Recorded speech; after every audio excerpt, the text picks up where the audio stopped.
बिस्मिल्लाहिर्रहमानिर्रहीम, अस्सलाम वालेकुम, वेलकम टू माय चैनल दावत इस्लाम। मैं हूं आपका दोस्त शफकत अली ऑफिशियल। उम्मीद करता हूं कि आप सब लोग ईमान के आला दर्जे पे होंगे।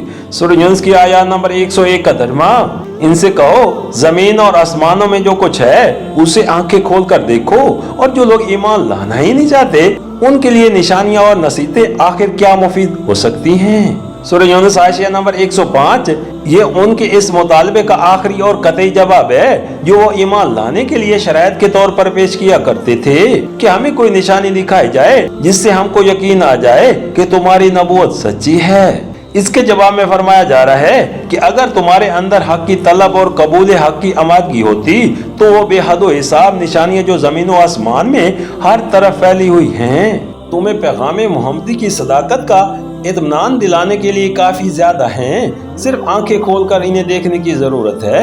लेकिन अगर ये तलब और ये आमादगी तुम्हारे अंदर मौजूद न हो तो फिर कोई निशानी भी, ख्वाह वो कैसी ही खरिजुल आदत और अजीबो गरीब हो, तुमको नेमत ईमान से पहरावार नहीं कर सकती। हर मुआजिज़े को देखकर तुम फिरौन और उसकी कौम के सरदारों की तरह कहोगे कि ये तो जादूगरी है। इस मर्ज में जो लोग मुब्तला होते हैं उनकी आंखें सिर्फ उस वक्त खुला करती हैं जब खुदा का कहरो गजब अपनी होलनाक सख्त गिरी के साथ उन पर टूट पड़ता है। सूरह यूनुस की आयत नंबर 102 का तर्जुमा, अब ये लोग इसके सिवा और किस चीज के मुंतजिर हैं कि वही बुरे दिन देखें जो इनसे पहले गुजरे हुए लोग देख चुके हैं। इनसे कहो अच्छा इंतजार करो, मैं भी तुम्हारे साथ इंतजार करता हूँ। सूरह यूनुस की आयत नंबर 103 का तर्जुमा, फिर जब ऐसा वक्त आता है तो हम अपने रसूलों को और उन लोगों को बचा लिया करते हैं जो ईमान लाए हों।